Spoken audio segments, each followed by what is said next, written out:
Assalamualaikum warahmatullahi wabarakatuh. Alhamdulillah, alhamdulillahi dzil jalali wal ikram, sahibit tawli wal in'am.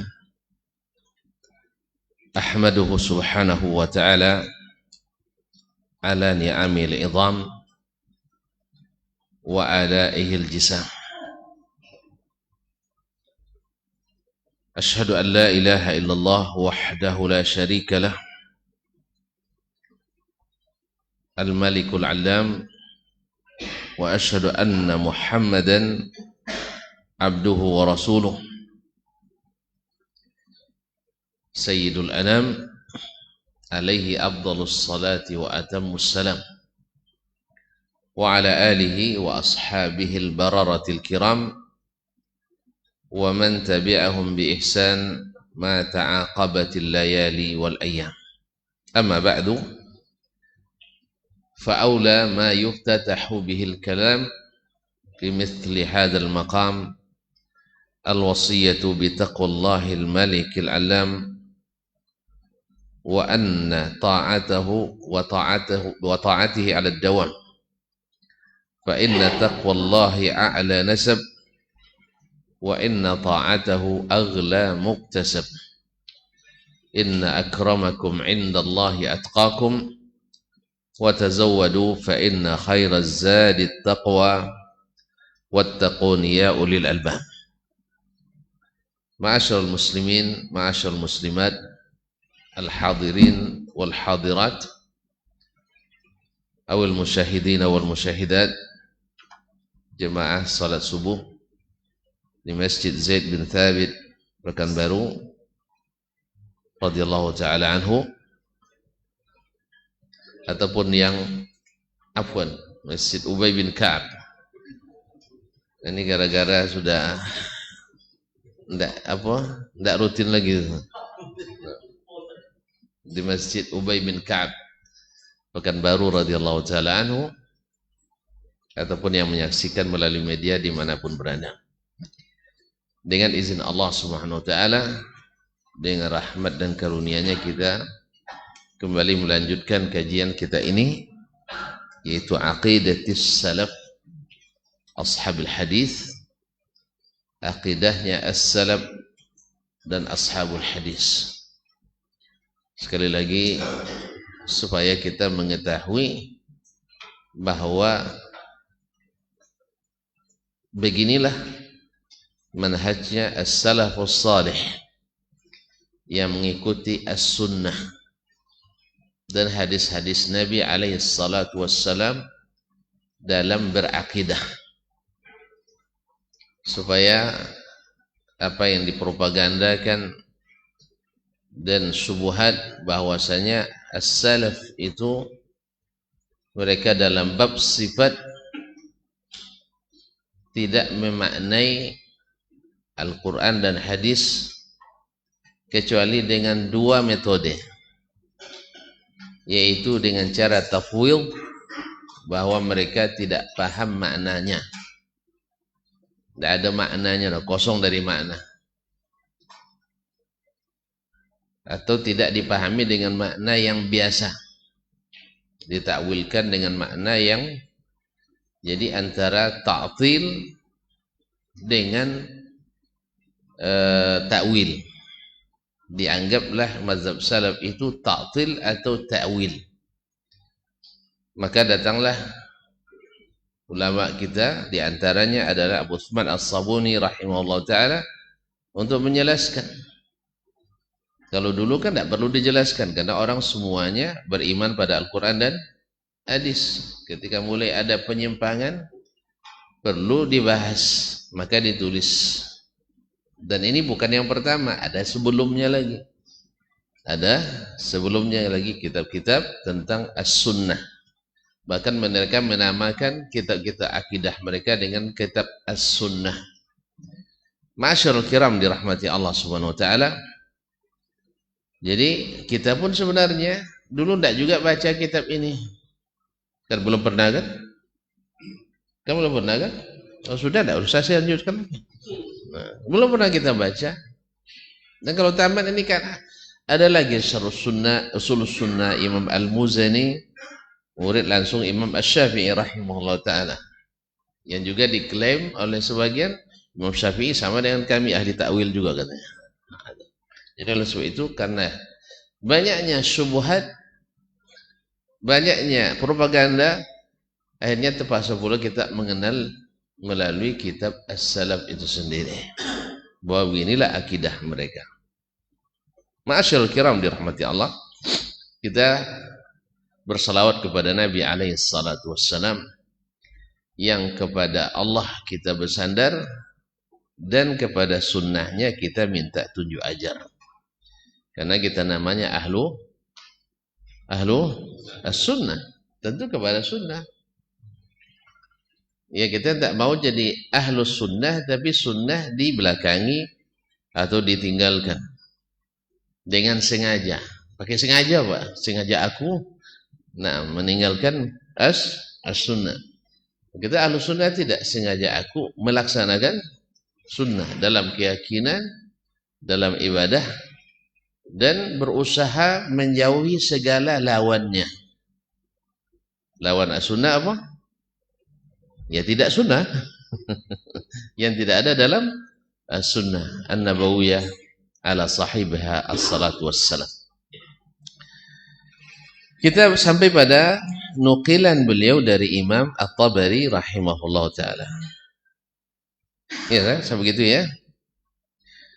Bahwasanya Imam At-Tabari menukil dari Imam Ahmad, man qala lafzi bil Qur'ani ghairu makhluq fa huwa mubtadi'.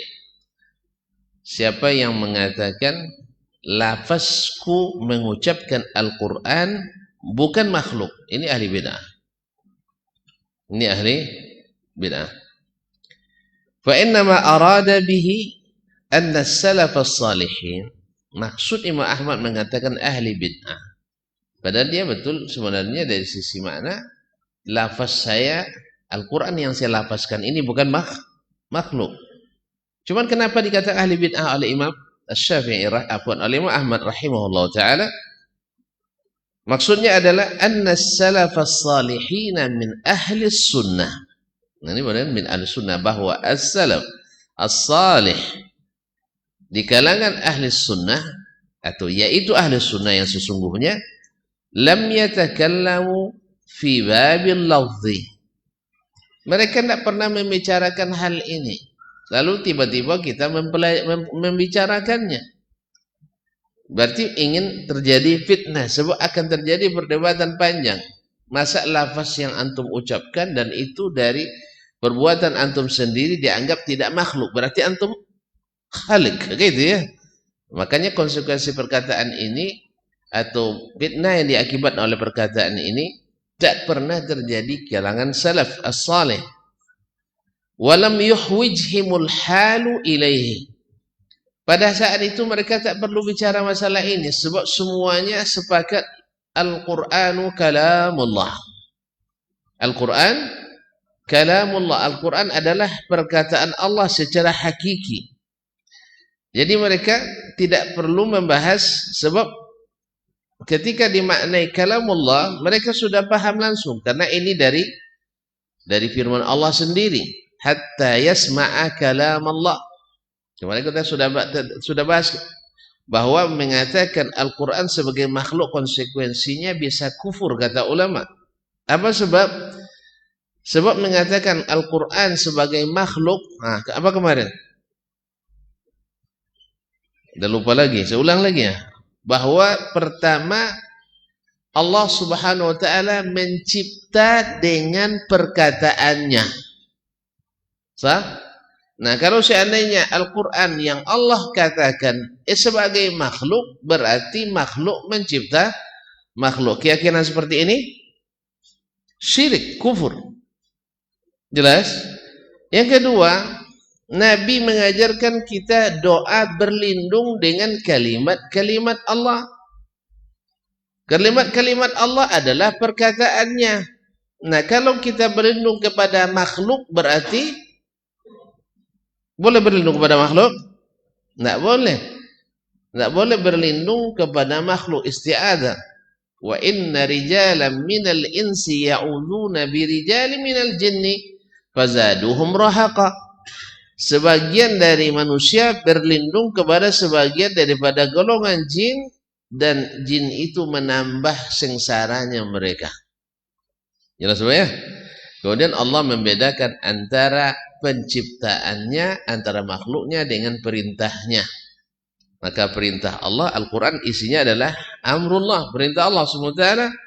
Maka mengatakannya sebagai makhluk adalah menentang Al-Quranul Karim dan hadis-hadis Nabi SAW. Dan menentang itu juga menyebabkan kita kufur kepada Allah dan Rasul SAW. Ma'asyarul kiram dirahmati Allah Subhanahu wa ta'ala. Taib. Nah, oleh as-salafus salih, mereka tak pernah membahas masalah ini. Maka membahas ini, kata Imam Ahmad, ahli bid'ah ini. Ahli bid'ah. Cuman resikonya Imam Ahmad juga dituduh sebagai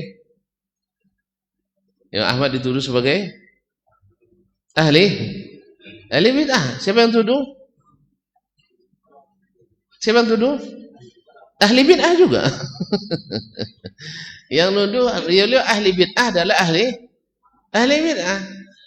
Sama hari ini yang nuduh, yang berpegang teguh kepada sunnah Nabi dianggap ahli bid'ah. Yang mengatakan bid'ah hasanah itu ahli. Saya ulang. Hari ini yang berpegang teguh dengan Al-Quran dan sunnah, seperti yang terjadi di kalangan as-salafus salih, dianggap oleh ahli bid'ah sebagai ahli bid'ah. Padahal mereka tidak mau menerima bid'ah sekalipun hasanah. Tetapi yang suka bid'ah hasanah dan banyak membelakangi sunnah dianggap sebagai ahli sunnah. Tulen pula itu. Original, asli. Nampak itu tidak paham nampaknya. Alhamdulillah, untuk tidak paham. Kalau tidak marah sama saya. Kau muslimin dan muslimat dirahmati Allah SWT. Jadi hari ini yang tidak murni melaksanakan sunnah, campur-campur dengan bid'ah hasanah, itu namanya ahli sunnah asli. Kalau yang mau yang murni saja, tak mau campur dengan bid'ah hasanah, namanya ahli sunnah KW. Nah, tidak asli. Nah, tentu jangan sedih. Sebab di zaman Imam Ahmad dianggap sebagai dhalun mudhil, sesat dan menyesatkan. Apa sebab? Karena pemikirannya sempit, tidak punya wawasan, tidak Islam futuristik. Islam menatap masa depan, tapi Islam kolot, lebay dan sebagainya, gelar yang disebutkan kepada Imam Ahmad rahimahullah ta'ala. Makanya Imam Ahmad rahimahullah yang tahu sunnah, tahu dia bid'ah. Karena kalau antum tidak kenal sunnah, tidak akan kenal bid'ah. Kalau antum kenal bid'ah, sunnah dianggap bid'ah, bid'ah dianggap sunnah. Jadi jangan kenalan sama bid'ah dulu, kenalan sama sunnah dulu, nanti tahu mana bid'ah. Tapi kalau antum kenalan sama bid'ah dulu, tidak akan kenal mana sunnah. Dan apalagi bid'ah itu sangat banyak. dan sangat mirip-mirip. Jika dianggap sunnah. Nah, kata Imam Ahmad rahimahullah, yang mengatakan seperti ini adalah mubtadi'. Lafzi bil Quran ghairu makhluk, itu ahli bid'ah. Sebab as-salaf tak pernah membahas itu. Kalamullah, kalamullah. Maklum, maklum. Mafhum, mafhum. Mereka tidak mau ta'ammuk mendalami hal itu. Wa innama hadatsal kalamu fil lafzi, terjadi pembicaraan tentang lafaz ini, ucapan orang membaca Al-Quran itu baru dia bahasa orang, min ahli ta'ammuqi wa zawil hamaq allazina atau bil muhdatsat, nam, wa bahathu amma nuhu anhu min ad-dhalalat wa zamimil maqalat. Ini datang dari ahli ta'ammuq, dari golongan yang suka menyelam terlalu dalam. Jadi digali sehingga tertimbun dia. Ya, karena rajin menggali, lupa jalan keluar. Kenapa dia menggali? Karena ada keraguan di hatinya. Ada keraguan di hatinya. Makanya digalinya terus. Ujungnya apa? Tersesat dia di dalam galiannya sendiri. Sehingga awalnya ragu, ujungnya bimbang. Awalnya ragu, ujungnya bimbang. Karena melakukan sesuatu yang tak disuruh, bahkan dilarang. Melakukan sesuatu yang tak disuruh, bahkan dilarang. Makanya imamnya ahli al-i'tizal, ahli Mu'tazilah di zamannya Al-Fakhrur Razi. Kenal Fakhrur Razi? Bukan mantan Pak Menteri, bukan. Ini lama sudah di abad keberapa Masehi, abad ke-12 tuh Pak, gimana? Nah, bukan, saya lupa saya. Bisa dicek. Kaum muslimin dan muslimat dirahmati Allah, seorang ahli kalam, ketika dia masuk Baghdad, sangat dielu-elukan oleh masyarakat. Karena pada umumnya terpengaruh dengan retorika. Ya, retorika. Mungkin dia pula yang waktu itu bergelar singa pada waktu umumnya. Jadi dianggap kedatangannya sebagai kedatangan orang hebat. Lalu ada nenek-nenek nanya ke orang ramai itu. Nenek kan suka usil juga dikit ya. Ya suka cerewet namanya, suka nanya gitu. Siapa ya yang kalian tunggu-tunggu sebanyak ramai ini, katanya. Dijawab oleh orang itu, ya nenek, ya jaddah, hadza alim kabir. Ini ulama besar. Yusbitu wujudallahi bi alfi dalil. Sanggup menunjukkan eksistensi Allah dengan 1000 dalil. Masya Allah, kan hebat tuh. Andai hebat kan? Apa kata nenek itu yang di atas fitrah? Lau lam yakun fi qalbihi alfu syakkin lamahtaja ila alfi dalil. Kalau bukan karena dalam dadanya terdapat 1000 keraguan, tak perlu dia 1000 dalil untuk menentukan wujud Allah tabaraka wa ta'ala. Ya tak?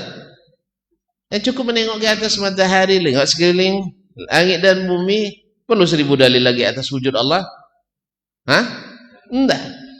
Makanya dia ini, kenapa perlu 1000 dalil? Karena di dalam hatinya penuh keraguan. Nah, itu dikatakan oleh sang nenek ke orang yang paling hebat di masanya. Karena apa? Bid'atul kalam. Oleh itu kaum muslimin dan muslimat dirahmati Allah SWT. Jadi ahlut ta'ammuq wa zawil hamaq. Ini bahasa boleh, bukan bahasa saya. Dan orang-orang yang dungu. Alladzina law atau bil muhdatsat, yang mendatangkan hal-hal yang baru.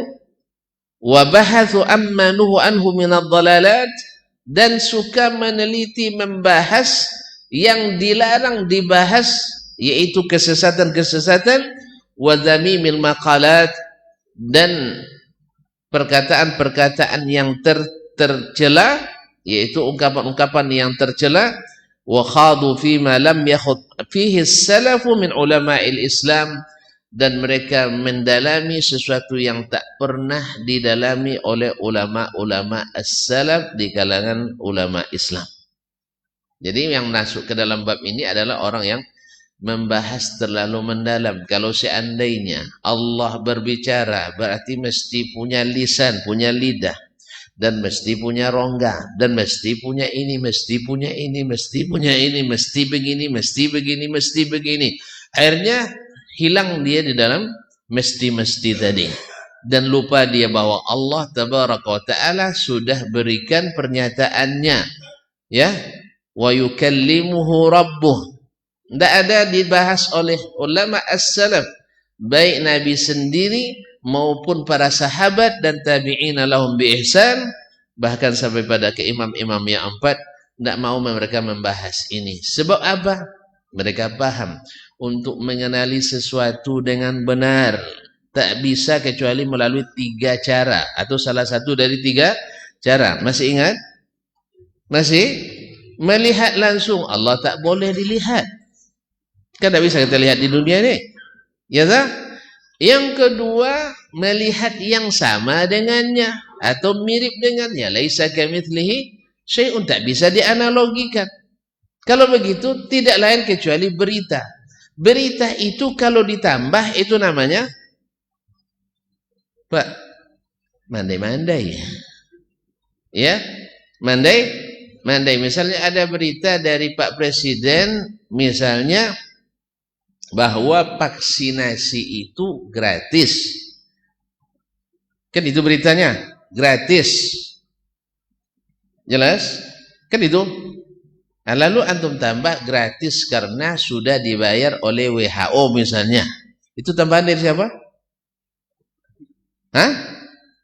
Misalnya ini, misalnya aja. Kemudian ditambah lagi. Bukan hanya ditambah, bukan hanya dibayar, bahkan ada subsidi lagi. Bukan itu yang subsidi, tambah lagi ini dan itu. Itu namanya apa? Mandai. Jelas? Yang kedua, jangan dikurangi. Kalau dikurangi namanya namanya tongkol. Tahu tongkol? Mada. Ya, disuruh begini, dikasih tahu begini, dikurangi beritanya. Maka orang ini namanya tongkol. Mana yang lebih bagus, tongkol atau mandai-mandai? Tidak ada yang bagus, tidak ada yang bagus. Maka ahlus sunnah yang as-salaf as-salih, mereka terima apa adanya, tanpa ditambah, tanpa dikurangi. Ya Ustaz? Makanya jadilah mereka orang salih karena taat. Apa yang Allah beritakan, ya seperti itu. Tidak ditambah, tidak dikurangi, tidak diutaati. Karena dia taati cepat rusak. Apalagi tak ikut katalog. Jelas? Ada orang beli radio kan? Beli radio baru, tidak dibuka katalognya, dia taati, bongkar-bongkar, ini berlebih bautnya. Berlebih bautnya hidup. Tak hidup, tak bagus. Makanya kaum muslimin dan muslimat, ingat ini, metode mengenali sesuatu tak keluar dari salah satu dari 3 cara tadi. Cara pertama, melihat langsung. Ini tidak mungkin dilakukan. Melihat yang sama dengannya, Allah tak bisa dianalogikan. Kalau misalnya botol ini di atas ini perlu meja, Allah tak bisa dianalogikan dengan botol. Itu pikiran antum saja. Bahkan untuk makhluk saja tidak bisa dianalogikan dengan makhluk yang lain. Sekarang ilmu yang kita miliki makhluk atau bukan? Ilmu kita makhluk atau bukan? Khalaq ya. Ilmu kita makhluk atau bukan? Makhluk. Kalau ilmu Allah? Ilmu Allah. Ilmu Allah. Makhluk apa bukan? Ya bukanlah. Dia sifatnya. Kita sama-sama punya ilmu. Allah punya ilmu, kita punya ilmu. Ilmu Allah bukan makhluknya. Ilmu kita makhluknya. Sekarang, ilmu kita di mana letaknya? Enggak, saya nak nanya dulu. Ilmu itu ada apa tidak? Yang betul lah. Mana dia? Berarti enggak ada. Nah, jangan bilang antum, saya bilang enggak punya ilmu, nanti marah sama saya. Ilmu ada apa enggak? Ada. Ada kan? Di mana dia? Yang betul-betul. Ada yang bilang di sini kan? Ada yang bilang di sini. Kata Imam Al-Ghazali rahimahullah, al-ilmu ma fi sudur, la ma fi sutur. Ilmu itu yang ada dalam dada, bukan yang dalam tulisan. Baik. Oke lah, ilmu ada di mana? Terserah antum bilang di mana, di dada atau di kepala. Baik. Ada tempatnya di kepala? Enggak ada. Enggak ada. Makanya lazim punya tempat dan sebagainya. Ini perkataan batil dari asalnya. Ini batil dari asalnya. Karena tidak semua yang di sesuatu mesti membutuhkan sesuatu itu dan ditempatinya. Sah? Kan saya ulang lagi. Antum punya ruh. Pernah nengok? Taib. Ruh mana antum di mana? Di kandung badan. Taib. Ada tempatnya dalam badan? Alhamdulillah, enggak ada. Nanti kalau meninggal antum boleh enggak kami lakukan forensik, otopsi? Ini sukarela nih, kami nak cari tempat ruh itu di mana? Ada tempatnya? Ada tempatnya? Di sekujur tubuh. Enggak ada tempatnya. Tapi dia dikandung badan. Selama hayat masih dikandung badan. Nah, di makhluk saja, di sesuatu tidak mesti menempati sesuatu. Masa Allah antum paksa? Kalau dia di atas aras mesti menempati aras, mesti bertempat. Antum dapat dari mana? Keedah yang keliru. Keedah yang keliru. Makanya dilarang mendalami sesuatu yang tak berguna itu. Cuma manusia kan suka begitu. Benar tidak ada manusia pertama? Iya, manusia pertama. Ini mengetahuinya tak tambah ilmu. Tak mengetahuinya tidak buat kita jahil. Betul kan? Oke lah, antum nak tahu manusia pertama ternyata ada Adam sebelumnya. Antum mesti berangkat kemana penelitiannya? Iya, nak nelitinya kemana? Nak teliti itu di mana antum pergi? Nak ke langit? Tidak bakal lolos kecuali setelah mati. Ya tak? Ada yang lolos ke langit. Jibril aja pakai nak periksa. Padahal dia Sayyidul Malaika. Kalau awak mana level kita masuk? Assalamualaikum. Man bil bab. Oh dasman mamnu dukhul, yang terlarang masuk. Iya. Jadi kaum muslimin dan muslimat, kalau antum tidak bisa ke langit, lalu Adam pertama itu di mana? Jelas? Maka yang seperti ini namanya teka-teki silang. Sehingga membuat akal bersilang. Makanya banyak yang hilang akal gara-gara mengikuti akal. Nah, untuk melegitimasi itu dianggaplah sebagai wali. Kalau hilang akalnya gara-gara mengaji dianggap wali. Ini dengan akal-akalan lagi. Ya, orang karena mengaji lalu hilang akalnya. Zikir dia salah zikir, masuk syaitan. Masuk syaitan. Akhirnya dianggap sebagai wali. Namanya wali majzub, yang diambil akalnya. Ini adalah wali akal-akalan lagi. Jadi diangkat langsung jadi wali. Siapa yang angkat di wali? Mana ada sejarah Islam membuat baca Quran, baca hadis bikin gila. Jelas? Tidak jolin nampak. Itu nak coba. Ya saya tunjukkan jalannya.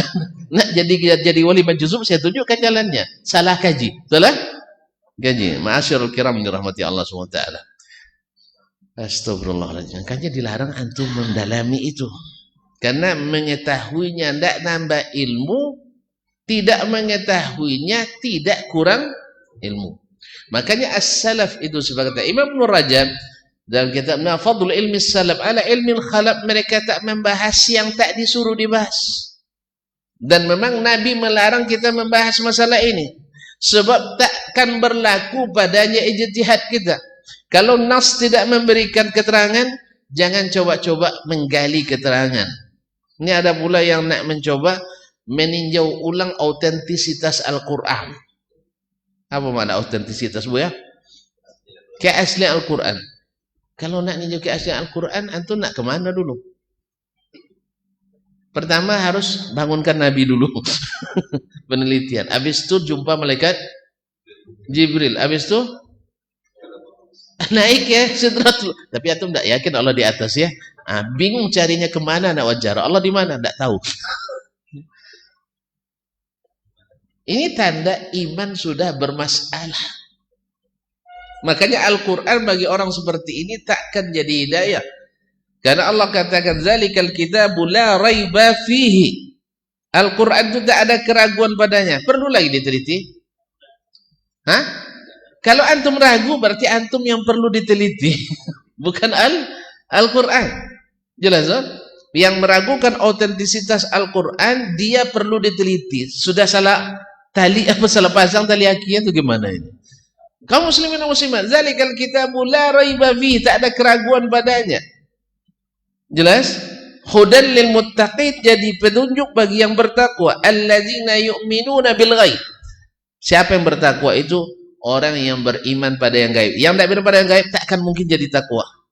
Makanya kalau kita nak mencapai tujuan visi misi pendidikan nasional kita yang bunyinya menjadi insan yang bertakwa, syarat pertama beriman pada yang gaib. Kalau masih meragukan yang gaib dengan berbagai alasan dan analogi, takkan tercipta takwa itu. Yang banyak adalah la takwah, salah tuang kuahnya. Ya, awak tidak suka pedas, termasuk asam pedas. Asam pedas tidaklah tanggung, bukan asam pedas Melayu. Asam pedas orang mana yang paling pedas? Hah? Iya, asam pedas mana yang paling pedas? Papua? Payakumbuh, Masya Allah. Nah, catat tuh. Ini promosi kayaknya. Iya, Payakumbuh ya. Di mana adanya? Enggak juga, Ustaz. Saya sering berhenti Payakumbuh biasa aja. Hah? Yaman sama. Enggak juga pedas. Yang paling pedas mana ya? Saya tengoklah dulu. Buat penelitian baru. Masyaallah kiram dirahmati Allah. Jadi, kenapa dikatakan oleh Imam Ahmad sebagai ahli bid'ah? Sebab ini tak dilakukan oleh as-salaf. Dilakukan oleh as-salaf. Maksud beliau adalah Nabi tak membahasnya. Dan sahabat tak menggalinya. Karena menggali ini bikin antum tertimbun nanti. Sebab tak mungkin sampai kepada hakikat. Jangan hakikat makrifatnya tak putus sama antum nanti. Makanya banyak yang hilang akal gara-gara mengikuti akalnya. Nah, supaya legitimate, supaya dianggap resmi, dianggap bagus, kalau hilang akal dek ngaji, dianggap sebagai wali. Kalau ada kita yang mengingkari, kalian kan belum mendalami itu, enggak tahu. Ya biarlah, saya enggak mau jadi gila jadi wali. Saya nak jadi wali yang sehat aja lah. Ya saya enggak mau. Ya sering ditawarin itu. Ya ditawarin. Ya karena banyak yang cerita guru kami itu, Pak, ya wali. Apa tanda walinya? Masya Allah bisa kalau hujan tidak basah. Saya bilang saya bisa juga masuk mobil. Ya kalau mau saya datuk saya dulu banyak yang punya lemu itu, bukan ilmu lemu. Nah banyak yang dia punya ditawarin, tinggal nyalin aja, kan bisa dititiskan itu. Cuman konsekuensinya harus kontrak dengan Pak Setan.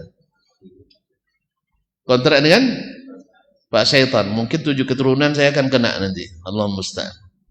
Jadi kaum muslimin dan muslimat dirahmati Allah SWT. Jadi dikatakannya harus masuk dulu nak. Kalau tidak masuk tidak bisa. Woi, kalau siapa yang masuk payah keluar nanti. Kalau udah masuk payah keluar. Antum disodorkan kontrak terus. Awak ingin juga jadi orang hebat kan? Akhirnya tekan kontrak terus. Walaupun kadang-kadang menjual agama gara-gara itu. Menjual agama. Makanya supaya masyarakat awam tertipu, antum belum sampai kaji ke situ. Itu aja bahasanya. Ya saya memang tidak mau sampai.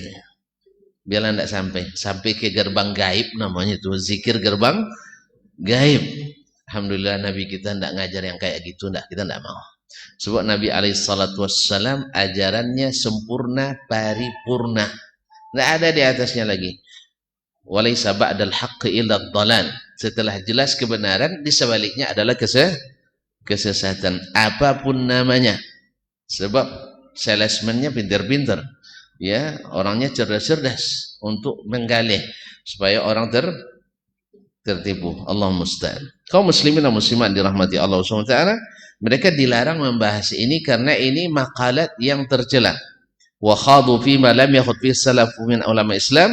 Faqala al-Imam Ahmad hadza. Sehingga Imam Ahmad rahimahullah mengatakan perkataan ini. Bukan Imam Ahmad meyakini bahwasanya Al-Qur'an yang dilafazkan itu bukan makhluk. Dia tidak setuju dengan itu.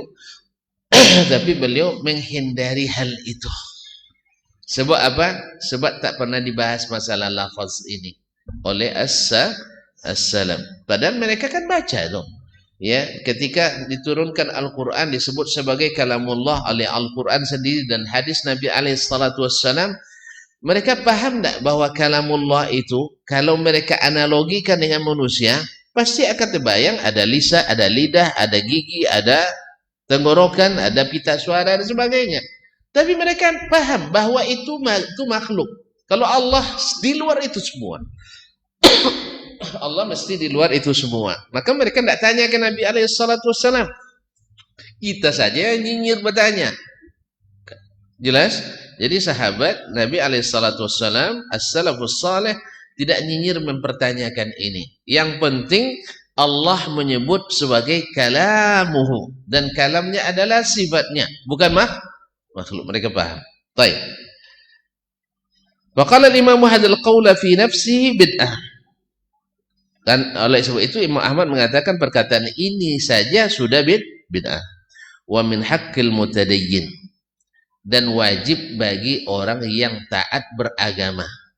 Al-mutadayyin yang menerapkan agama, yang taat beragama, ayyada'ahu, meninggalkan yang seperti ini. Tidak usah dibahas. Yang penting Al-Quran kalamullah, perkataan Allah tabaraka wa ta'ala. Wa kulla bid'atin mubtada'ah, dan meninggalkan seluruh bid'ah yang diada-adakan. Wala yatafawwahu bihi, dan tidak mengucapkannya. Wala yumathilu wala bimithlihi minal bid'ah al-mubtada'ah, dan yang suruh, dan tidak pula mengucapkan, menjadikannya sebagai buah bibir bid'ah-bid'ah yang diada-adakan lainnya. Wa yaqtasiru ala ma qala as-salaful muttabi'ah, dan cukup dengan apa yang dikatakan oleh as-salaf yang mengikuti atau yang diikuti, annal qur'ana kalamullah, bahwa Al-Qur'an adalah perkataan Allah, ghairu makhluqin, bukan makhluk. Alasan ini sudah sebutkan kemarin. 3 di antara alasan besarnya, yaitu Allah mencipta sesuatu dengan perkataannya. Kalau perkataannya makhluk, maka konsekuensinya makhluk mencipta makhluk, dan ini adalah kekufuran. Yang kedua, Nabi alaihissalam mengajar kita berlindung kepada kalimat-kalimat Allah, berlindung kepada makhluk, ini adalah syirik. Yang ketiga, dan ini lebih besar, bahwa Allah membedakan antara perkataannya dengan makhluknya. Ala laul khalqu wal amru. Ingat, Allah lah yang mempunyai makhluk dan yang memiliki perintahnya. Jadi dia bedakan antara al-amru wal khalq. 6. Al-Quran wala yazidu alaihi, dan tidak menabihi itu, tidak mandai-mandai menambah, illa wala yazidu alaihi illa takfiru man yaqulu bi khalqih, dan ini tidak menambah kecuali kufurnya atau mengafirkan orang yang mengatakan Al-Quran sebagai makhluk. Qala, berkata Imam Abu Utsman As-Sabuni rahimahullah, akhbarana al-Hakim Abu Abdullah al-Hafiz rahimahullah, telah menceritakan kepada kami Al-Hakim Abu Abdullah Al-Hafiz.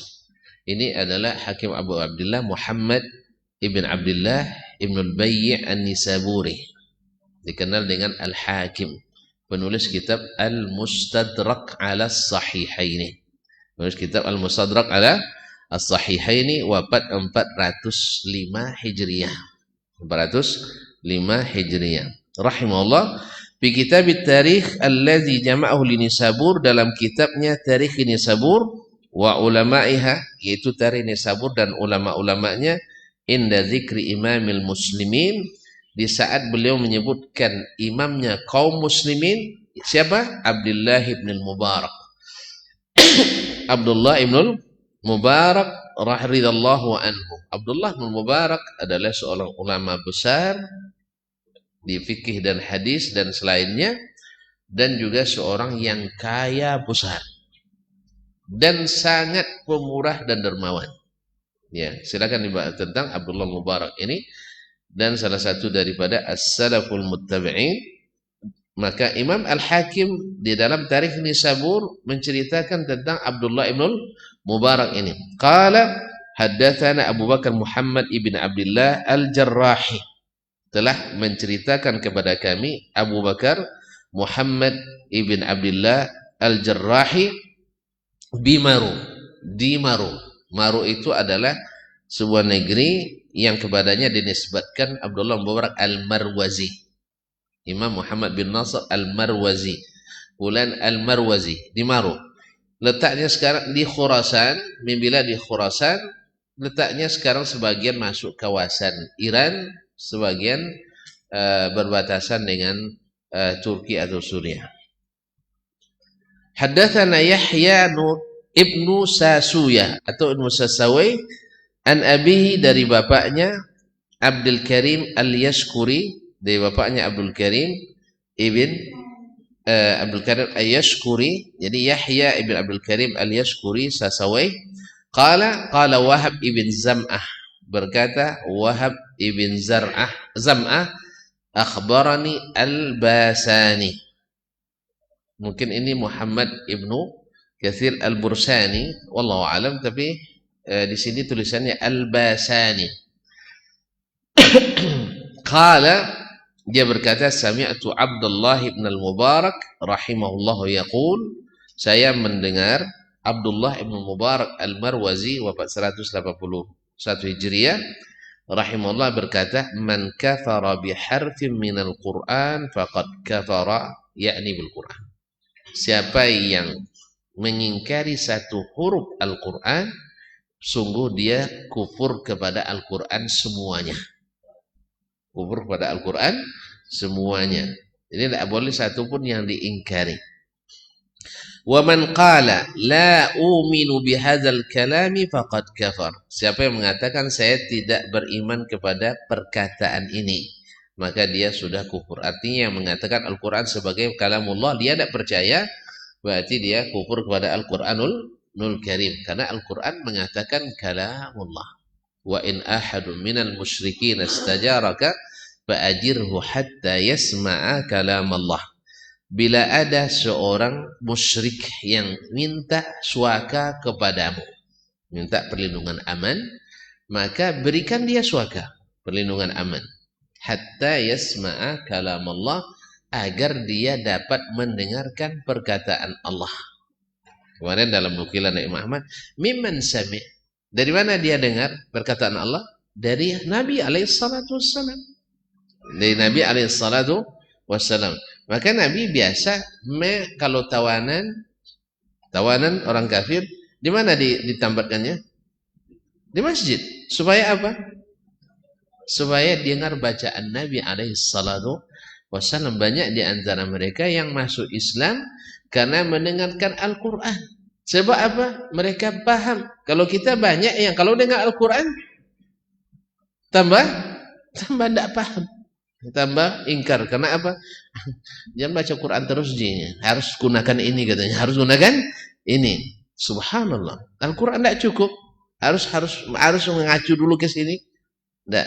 Yang sebenarnya kita ini harus mengacu kepada Al-Quran. Jangan dibalik.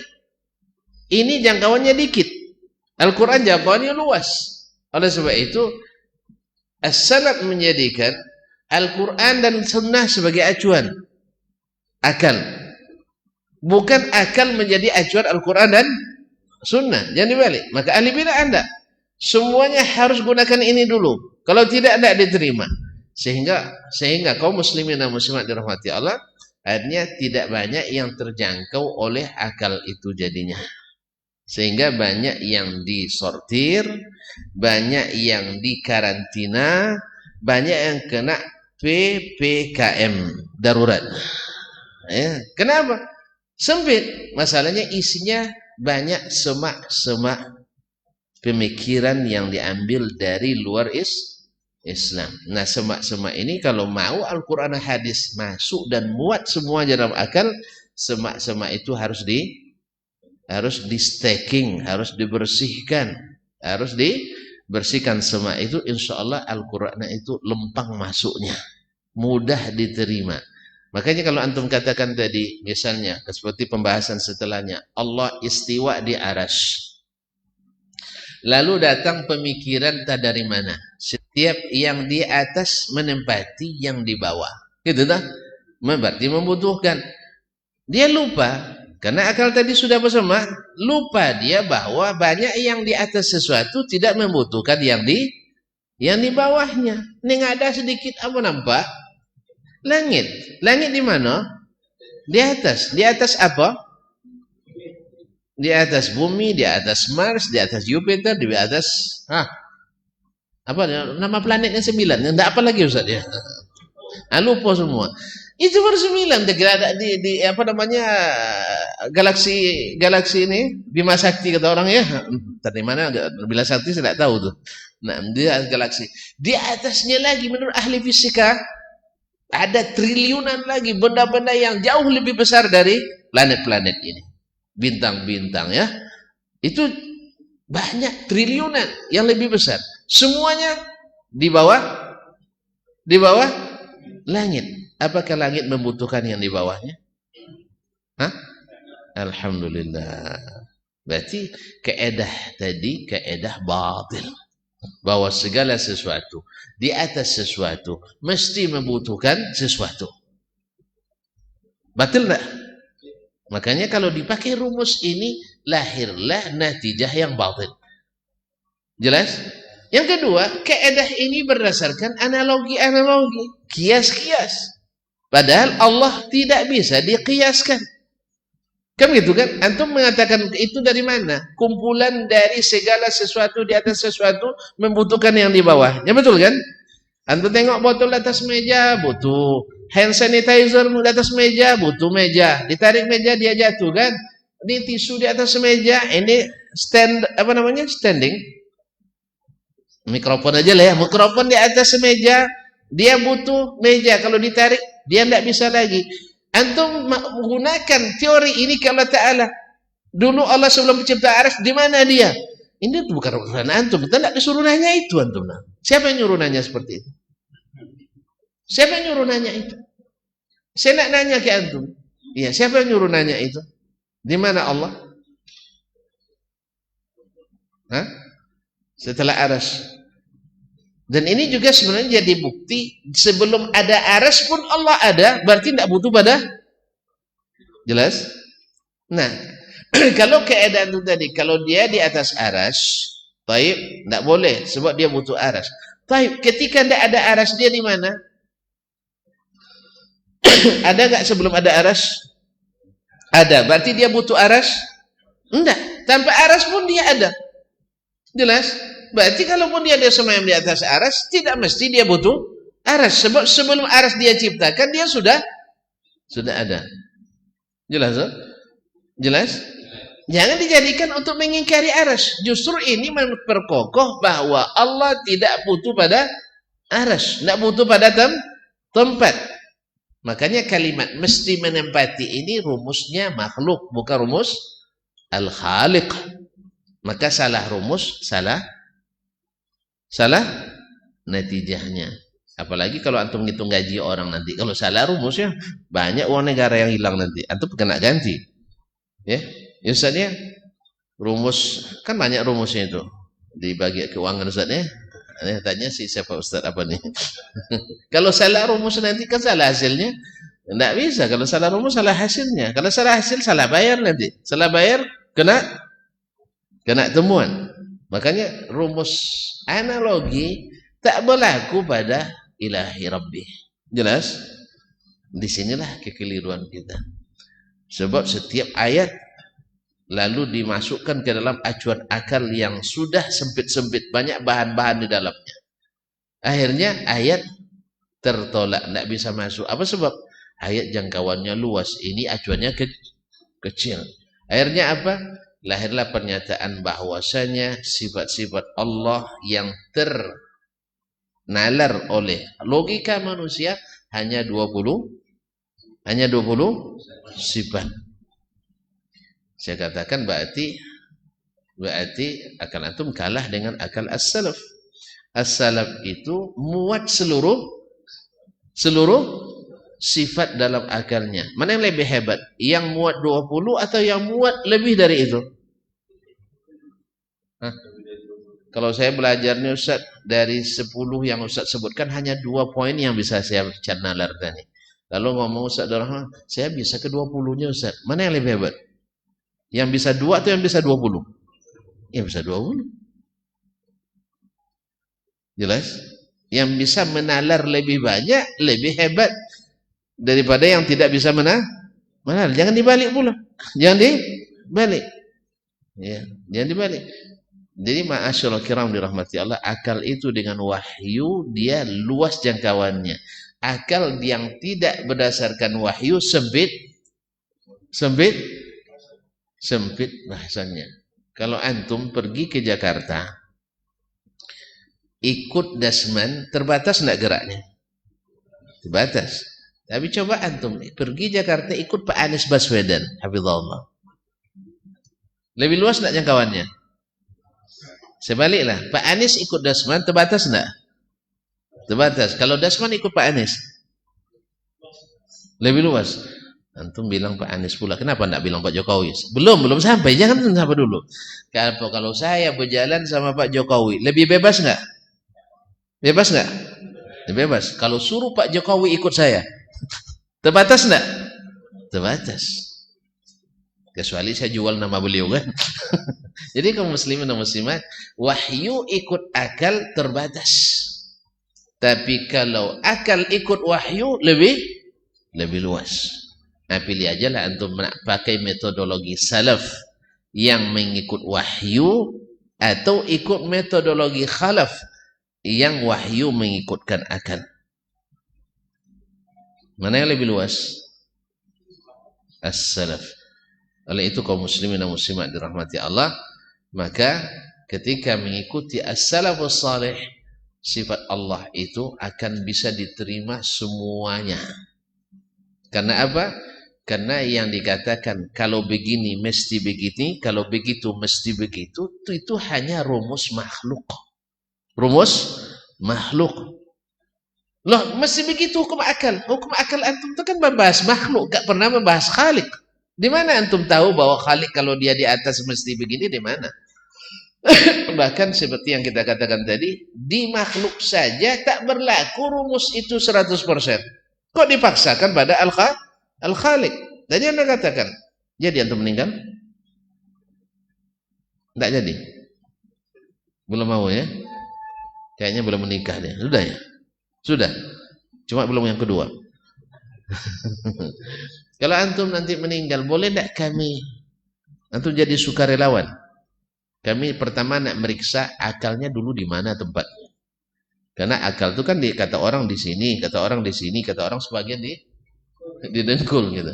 Kita nak periksa ada tidak tempatnya? Tidak ada. Karena ada tempatnya. Ya. Boleh tidak sukarelawan saya? Hah? Tidak ya. Tidak perlu, ini tidak disuruh meneliti yang seperti ini, betul kan? Yang penting semua orang meyakini akal itu ada, sah? Ya berdasarkan tanda-tandanya. Ya, kalau masih sehat akalnya belum jadi wali. Setelah hilang akalnya jadi wali. Kaum muslimin muslimat dirahmati Allah. Kalau akal bisa ditandakan sehat tak sehat ini kan bisa ditentukan, sah? Berarti ini akalnya ada. Ini sudah hilang akalnya. Di mana akal manusia selalu mengatakan di sini atau di sini. Tayyib. Mesti menempati? Tidak mesti menempati. Ilmu juga seperti itu. Dia ada di sini, tapi tak bisa diperiksa di mana, disimpan dulu memori yang bagian mana ya. Ada yang bilang memori sebelah kanan, sebelah kiri. Itu kan sebagian orang ini hanya stigma baru aja yang dibuat orang. Bahwa kalau otak kanannya berfungsi lebih, dia orang memorinya kuat. Kalau otak kiri nalarnya tinggi kan. Kalau otak tengah tidak jolin. Jadi kaum muslimin dan muslimat dirahmati Allah, itu hanya pembagian yang sebagian besar ahli neurologi tak mengakui itu. Tapi teori yang sudah terlanjur dilontarkan oleh peneliti yang juga hasilnya sebenarnya kira-kira juga. Sistem multi-step random sampling. Multi-step random sampling. Ala kulihan. Oke lah. Anak aku itu ada di otak kanan antum. Nanti tolong fokus ke otak kanan. Di mana disimpannya? Ada tempat? Nggak ada. Alhamdulillah. Jadi kalau makhluk saja di tempat, di sesuatu, tidak menempati sesuatu, apalagi Al-Khaliq. Maka rumus antum itu salah. Rumus itu keliru. Tanda kelirunya tak pernah dipakai oleh Nabi Sallallahu Alaihi Wasallam. Kalau dipakai oleh sahabat dan Nabi, kita akuilah ini tidak dipakai. Rumus satu tak pernah digunakan oleh salaf. Hanya digunakan oleh khalaf. Oleh itu makanya as-salaf itu otomatis saleh. Kalau khalaf tidak otomatis sudah. Ada juga yang saleh, ada yang tidak saleh. Oleh itu kaum muslimin dan muslimat dirahmati Allah, maka gunakanlah rumus yang benar supaya hasilnya benar. Maka wahyu jangan dibatasi dengan akal, tapi perluaslah akal dengan mengikuti wahyu, sehingga nanti tak ada batasan-batasan seperti itu. Dan nanti antum berkelit, enggak, kami tidak membatasi, tidak batasi sifat 20 misalnya, tidak batasi. Tapi antum hanya mempercaya itu saja kan, yang lain kan tidak. Oke lah, tidak batasi. Enggak, maksudnya kami tidak membatasi, cuman Al-Quran mengatakan itu, kami beriman dengan Al-Qurannya, cuman tidak beriman dengan maknanya, karena makna kami tidak tahu. Berarti kalau tidak tahu ilmu tuh, kalau tidak tahu ilmu tuh, kalau tidak tahu ilmu, tidak kan? Kan tidak tahu tuh. Nah, kalau tidak tahu berarti jahil. Oh, jahil belajar pada yang berilmu. Allah Tabaraka wa Ta'ala memberikan ilmunya kepada Nabi Alaihissalam. Dan Nabi menerimanya dengan lapang. Bahwasanya Allah SWT memiliki sifat ini, memiliki sifat ini, memiliki sifat ini. Nah, tiba-tiba antum tak bisa menerimanya. Gara-gara apa? Rumus yang salah lagi. Disaringlah wahyu itu dengan akal tadi. Akhirnya pakai tangguk api kan? Tahu tangguk api? Tangguk tahu? Enggak juga tahu. Saringan yang rapat. Akhirnya yang masuk diterima sedikit saja. Apapun antum katakan, maknanya tidak kami terima yang asli, ganti yang palsu. Bagus juga? Karena ada dua metode tadi. Satu, diganti makna asli dengan makna macam istawa tadi, nanti akan dibahas setelah ini oleh beliau. Istawa makna aslinya kan ala wartafa. Sah? Lalu diganti dengan makna istaula yang tidak asli. Mana yang bagus? Yang asli atau yang tidak asli? Asli. Kenapa antum ganti dengan tidak asli? Antum kalau HP ini misalnya baru nih, tiba-tiba komponennya antum ganti dengan yang tidak asli. Apa sebab?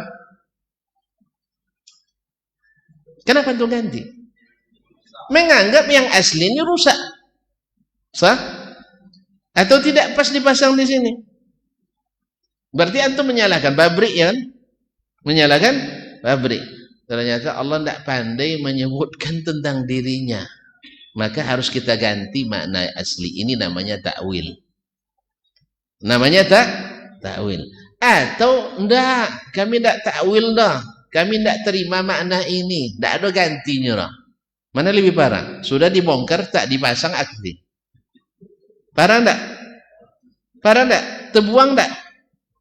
Terbuang enggak? Coba antum coba. Aku ambil obeng sini, buka di sini salah satu komponennya, enggak antum ganti dengan komponen yang palsu. Jalan ya? Jalan? Kalau enggak jalan apa namanya? Rusak. Kalau enggak rusak apa namanya? Ya terbuang, enggak dipakai. Di mana iman antum pada Al-Quran? Al-Quran enggak antum pakai. Makanya metode tafwid yang dinisbatkan ke salaf, dan ini dusta. Dan metode takwil yang dinibaskan kepada salaf, ini juga bohong. Nah, adalah sesuatu yang intinya tidak menerima Al-Quran dan hadis. Yang satu, nasnya diterima, tapi maknanya tidak pas. Maknanya tidak pas. Harus kita ganti dengan makna yang lebih pas. Seolah-olah Nabi tak pandai menjelaskan. Al-Quran tak pandai menjelaskan. Kita yang lebih hebat menjelaskan. Oh, Al-Quran kan turun kepada orang-orang primitif yang IQ-nya rendah. Anak juga lucu nih ya. Yang mengatakan IQ rendah sebagian sahabat. Ini penghinaan. Menurut tuan-tuan dan perempuan, mana yang lebih tinggi kira-kira jenius akalnya? Orang yang konsumsinya ubi, goreng ubi, rebus ubi, kolak ubi, konji ubi, gulai ubi, rendang ubi, sayur pucuk ubi. Lebih tinggi IQ-nya dari orang yang minumnya susu, makannya daging. Ya, kalau makan nasi paling makan daging pakai nasi. Dari orang yang makan nasi pakai daging. Tahu bedanya? Makan daging pakai nasi, dagingnya satu copa, nasinya segenggam. Nah, paham copa? Kemarin sudah saya bilang, copa baskom. Nasinya, dagingnya satu baskom, nasinya satu genggam. Dengan orang yang makan nasinya satu baskom, dagingnya hanya satu potong. Mana yang lebih hebat? Orang yang kalau makan kambing 5-6 orang seekor. Dengan orang yang makan kambing 5 RT seekor. Dapat wala banyak lo santan kan. Jadi kaum muslimin dan muslimat dirahmati. Kita tidak boleh sampai seperti itu kawan-kawan ya, mengatakan IQ orang rendah tak menggunakan akal. Jangan ini tidak boleh ya. Tidak boleh. Jelas? Tidak boleh mengatakan IQ sahabat rendah, primitif sebagainya. Seolah-olah Allah tidak tahu mereka ini orang bodoh-bodoh, lalu Allah ridai seluruh akidahnya, Allah ridai ibadahnya. Radhiyallahu anhum wa radu anhu. Lalu kita katakan mereka orang-orang primitif. Auzubillah, thumma auzubillah. Kaum muslimin dan muslimat dirahmati Allah SWT. Oleh itu, ketika antum menolak makna asli, lalu diganti dengan makna tidak asli, namanya mandai. Mandai. Dari mana dalilnya? Akal lagi kan? Akal. Kalau akal kan mandai-mandai namanya itu. Ya toh? Sama dengan saya minta penjahit jahitkan baju saya longgar buat. Jelas saya bilang tambah kiri kanan ini 1 inci karena ini sudah mulai sempit karena perut sudah mulai meral juga kan. Berijtihad dia biar tampilannya modis, agak anak muda dikit, dikuranginya 1 inci. Berdasarkan apa? Berdasarkan dalil atau berdasarkan pikirannya? Pikirannya. Menurut saya Ustadz tuh biar lebih jadi mencekak jadinya. Mana cantik perut orang udah buncit pakai mencekak mana? Awak sengaja dilonggarkan supaya tersembunyi. Nah, ini dirampakkannya. Bagus. Itu namanya mandai. Itulah yang terjadi kaum muslimin dan muslimat dirahmati Allah. Ini makna tidak pas. Lalu kita ganti ke mana yang menurut kita pas. Seolah-olah Nabi, Allah dan Rasul tak pas dalam menjelaskannya. Itu namanya ta'wil. Atau antum tidak mau menerima. Kalau tidak mau apa namanya tadi? Tongkau madah. Jadi bilang gitu gak percaya juga. Bukan sekali dia bilang, berkali-kali. Tidak percaya juga. Apa namanya? Tongkau. Mana yang lebih bagus? Tongkau atau mandai-mandai? Hah? Tidak yang bagus. Oleh sebab itulah.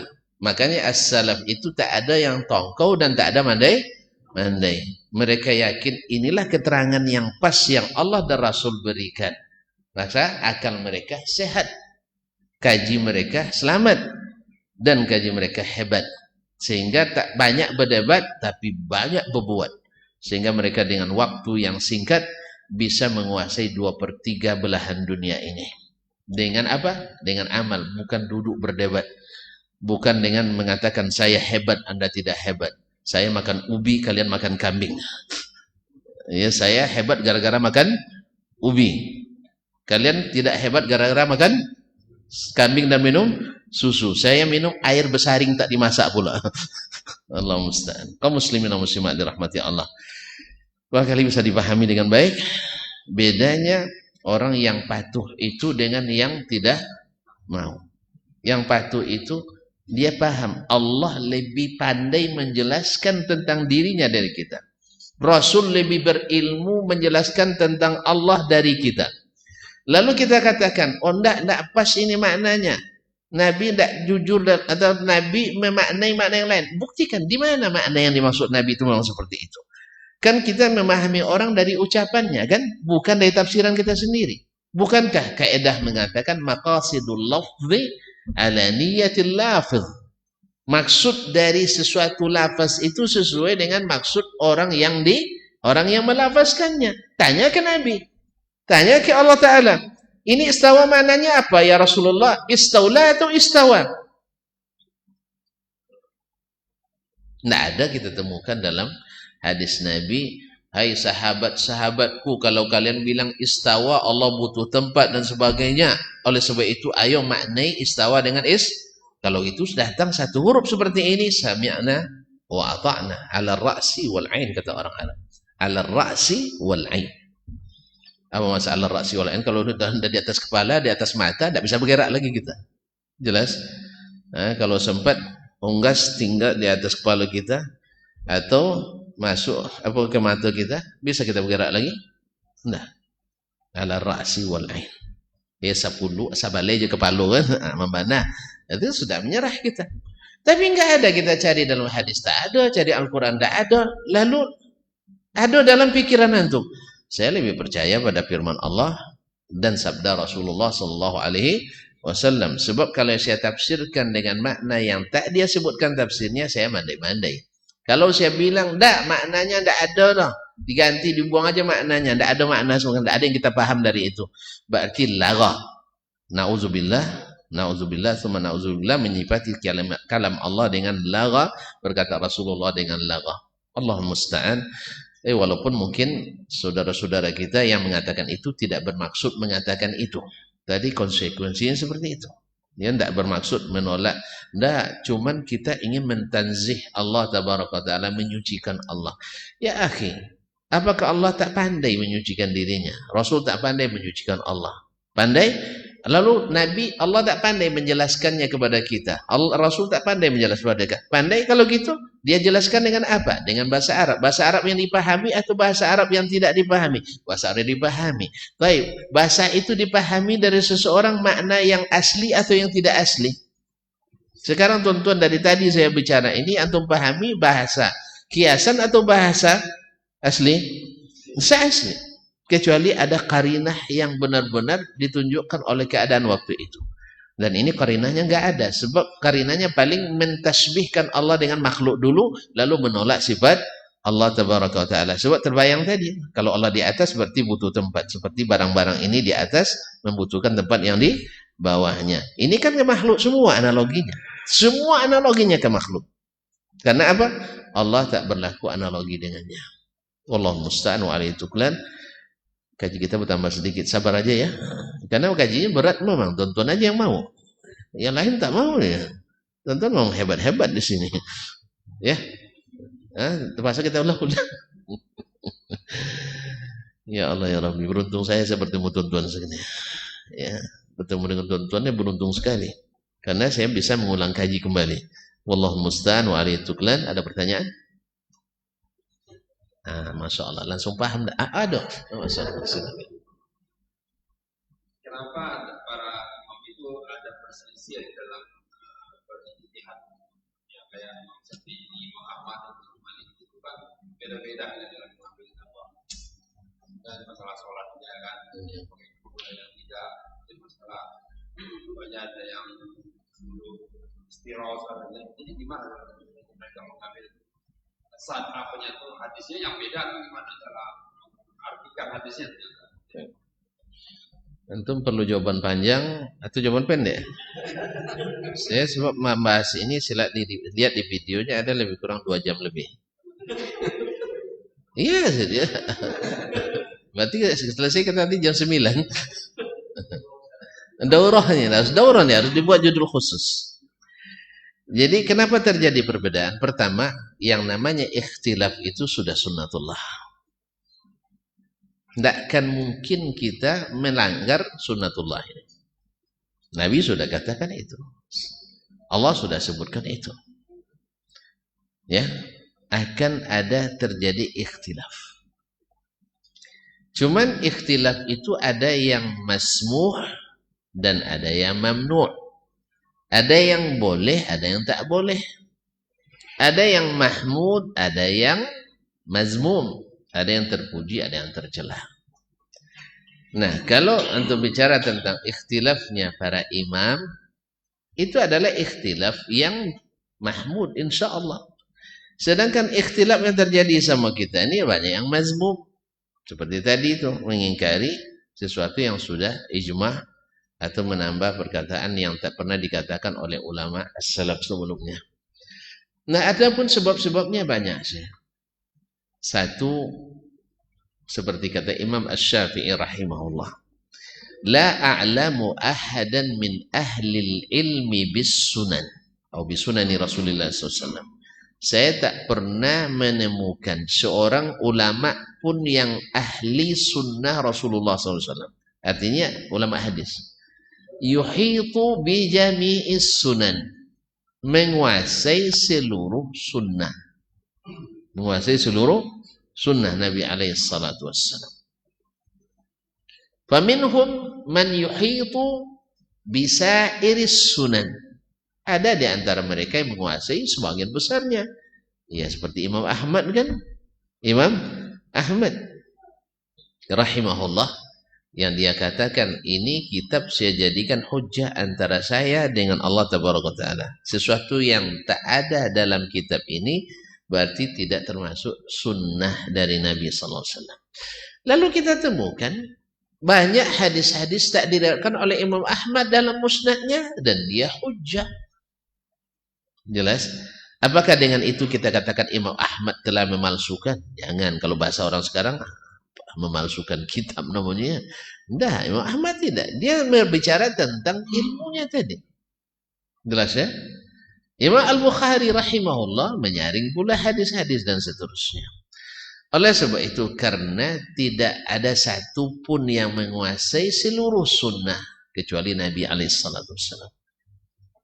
Oleh sebab itu, bisa saja alasan pertamanya seperti disebut oleh para ulama tentang khilaf, seperti Syekh Ibnu Utsaimin rahimahullah. Sebab pertama adalah tidak sampainya dalil ke sebagian yang lain. Tidak sampai dalil kepada sebagian. Sehingga ketika dalil itu tak sampai, dia mungkin berijtihad atau mengambil dalil yang bersifat umum. Jelas? Dalilnya bersifat umum saja dia pakai. Padahal dalam masalah itu ada dalil khusus. Tentu akan berbeda nanti yang berpegang dengan dalil khusus dengan yang berpegang dengan dalil umum. Ya. Dan itu terjadi sejak zaman sahabat lagi. Bahkan di masa Nabi hidup sendiri terjadi itu. Ya. Tapi saya tidak bisa panjang-panjang sekarang. Kecuali antum setuju sampai jam 9. Saya pun tidak bisa karena saya ada ujian pagi ini. Ya. Kedua, dalil mungkin sampai kepada semuanya yang berikhtilaf ini. Cuman sebagiannya menganggap dalilnya tidak sahih. Yang lain menganggapnya dalilnya cukup kuat. Yang mengatakan tak kuat, dia tak terima dalil ini. Yang mengatakan dalilnya kuat, dia pakai dalil itu. Ya tak? Contoh konkretnya, kalau pakai contoh panjang nanti saya. Nah. Ya satu aja banyak nanti. Banyak pula tersinggung nanti kan itu masalahnya. Nah, contohnya ya. Tentang salat arba'in misalnya di Madinah, di Masjid Nabawi. Yang mengatakan hadis itu hasan, maka setiap jemaah yang pergi haji mesti minimal salat 40 kali salat di Masjid Nabawi. Dan dia mengatakan dalilnya dhaif dan itu yang sahih, Mereka tidak pakai dalil ini. Salatlah di Masjid Nabawi sebanyak-banyaknya. Ada efek positifnya, ada efek negatifnya. Efek positifnya yang 40 luar biasa semangatnya. Cuma pas selesai 40 enggak naik, enggak pada pergi lagi. Sibuk beli cerek kuning lagi. Ini negatifnya. Karena dia salah menerapkan hadis. Kadarnya untuk semangat kan.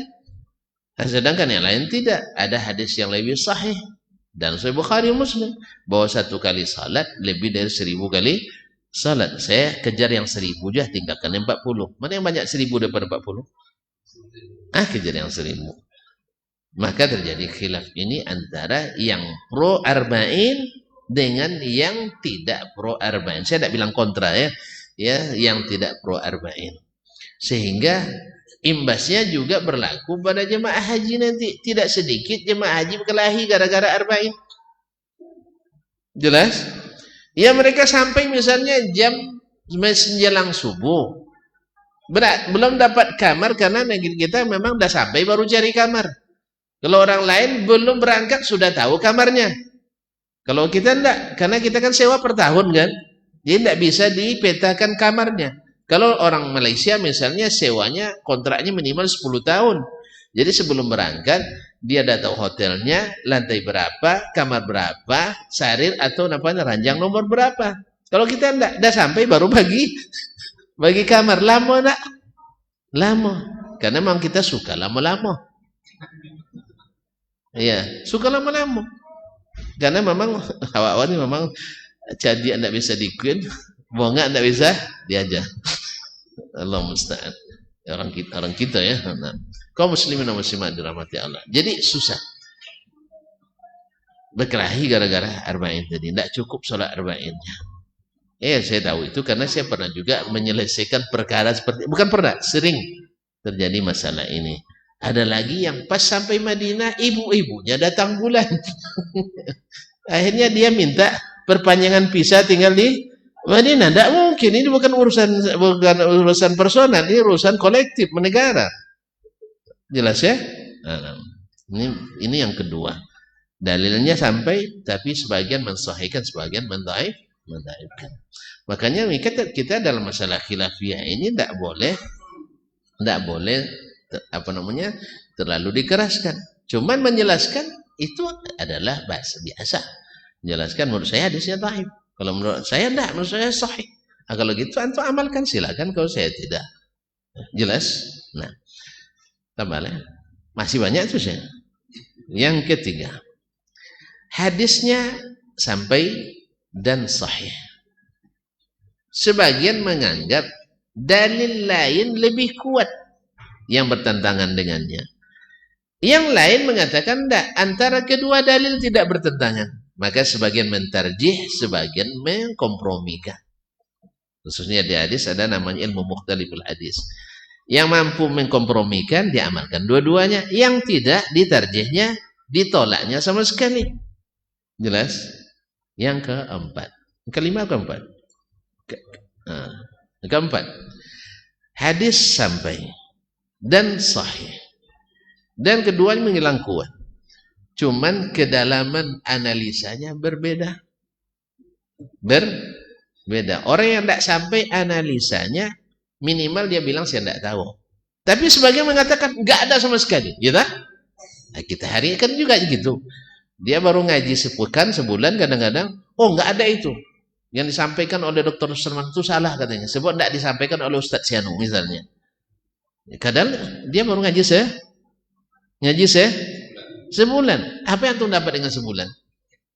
Imam Ahmad belajar Kitabul Haid 8 tahun baru paham katanya. Awak sebulan nak tahu pula sunnah semuanya.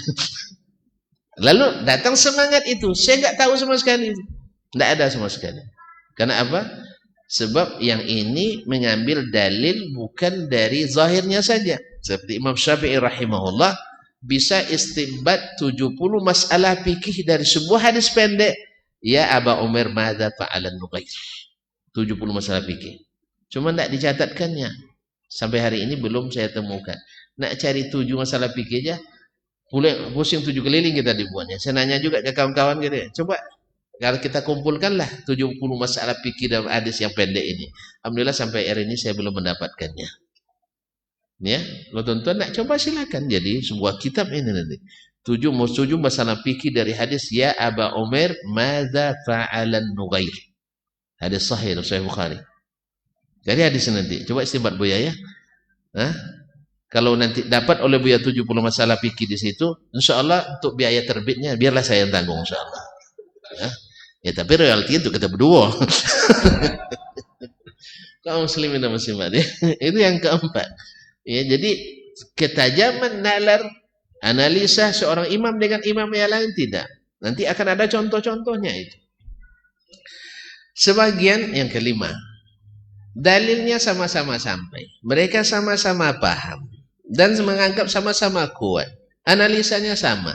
Cuman yang satu sampai kepadanya dalil ini sudah dinasakh dengan dalil lain. Yang ini belum sampai kepadanya dalil itu sudah dinasakh. Ya, masing-masingnya ada contoh. Di zaman sahabat lagi sudah ada. Ya, sudah ada. Seperti masalah nikah mut'ah misalnya. Jelas? Dan ini sebagian ada yang belum sampai dalil kepadanya. Atau masalah talak. Makanya banyak masalah yang belum sampai dalil nasakh kepadanya. Sehingga dia tetap memakai dalil yang tadi. Padahal sudah hukumnya sudah dinasakh. Yang ke-6. Nanti cari ya tentang apa itu. Ada khilaf menurut perspektif ahli hadis. Kaum muslimin dan muslimat dirahmati Allah. Tadi nasakhnya tidak sampai kepadanya. Nah, kemudian di antara sebab khilaf pula dan ini termasuk mazmum adalah at-ta'assubul a'ma. Fanatik buta dengan pendapatnya atau pendapat syekhnya atau mazhabnya. Ya, nah ini banyak terjadi khususnya di kalangan al-mutaakhirin. Pokoknya sekali Ustaz Dasman tetap ini masalah ini bahaya nih. Sekali Masjid Ubay bin Ka'ab tetap Masjid Ubay bin Ka'ab. Semua yang tak ada di Masjid Ubay bin Ka'ab dianggap tidak benar. Nah, ini masalah besar kita umat Islam hari ini dan ini ada di seluruh golongan umat Islam. Ya, cuman ada yang kentara, ada yang tidak kentara. Ada yang mengakui, ada yang tidak mengakui. Oleh sebab itu, maka yang seperti ini insyaallah harus kita hindari. Kapan? Pertama tentu saja dengan belajar dan belajar ilmu. Yang kedua dengan menghormati para ulama kita. Yang ketiga dengan rajin bertanya dan klarifikasi. Dengan klarifikasi. Sebab masih ingat apa yang saya katakan, tidak selamanya orang yang berada di jalur yang benar selalu bersikap benar. Ya. Kan sudah masih ingat kan? Ya, kadang-kadang lajunya terlalu tinggi kecepatannya. Kadang remnya blong ya. Nah, dia harusnya rem tapi blong. Kadang pas nak nginjak rem terinjak gas. Injak gasnya. Akhirnya apa yang terjadi? Sebaliknya. Dia ingin sebenarnya kebaikan, cuman caranya tidak baik. Sehingga hasilnya juga tidak baik. Oleh sebab itu kaum muslimin dan muslimat, dengan terus belajar kita kepada Nabi alaihissalam, mudah-mudahan semakin mengurangi panasnya ikhtilaf ini di antara kita. Ini di antaranya. Ini jawaban singkatnya. Hanya lebih kurang 20 menit ya. Tambah lagi. Cukuplah dulu ya. Wallahu taala alam. Jangan tanya lagi saya. Orang nak ujian ya. Iya, jangan disambung lah. Kalau sambungnya panjang lagi nanti. Ya. Gimana? Tidak bisa ditahan sampai 2 pekan ke depan. Ditahanlah dulu saya. Sebab saya ada ujian nanti sebentar lagi. Bukan menerima hafalan anak-anak ini. Wallahu musta'an wa alaihi tuklan. Mohon maaf dan terima kasih. Yang benar semata-mata taufik dari Allah. Dan bersyukur kita kepadanya. Dan yang salah itu pasti kelemahan kita, kelemahan saya. Dan mungkin dari syaitan. Kepada Allah saya mohon ampunan. Dan kepada saudara-saudaraku semuanya, bapak-bapakku dan ibu-ibuku yang mendengar atau yang menyaksikan, maka saya mohon dimaafkan atau diberikan masukan. Wallahu musta'an wa alaihi tuklan. Wallahu ta'ala alam. Wa sallallahu ala nabiyyina Muhammadin wa sallam. Wa subhanakallahumma bihamdik asyhadu an la ilaha illa ant astaghfiruka wa atubu ilaik. Wassalamu alaikum warahmatullahi wabarakatuh.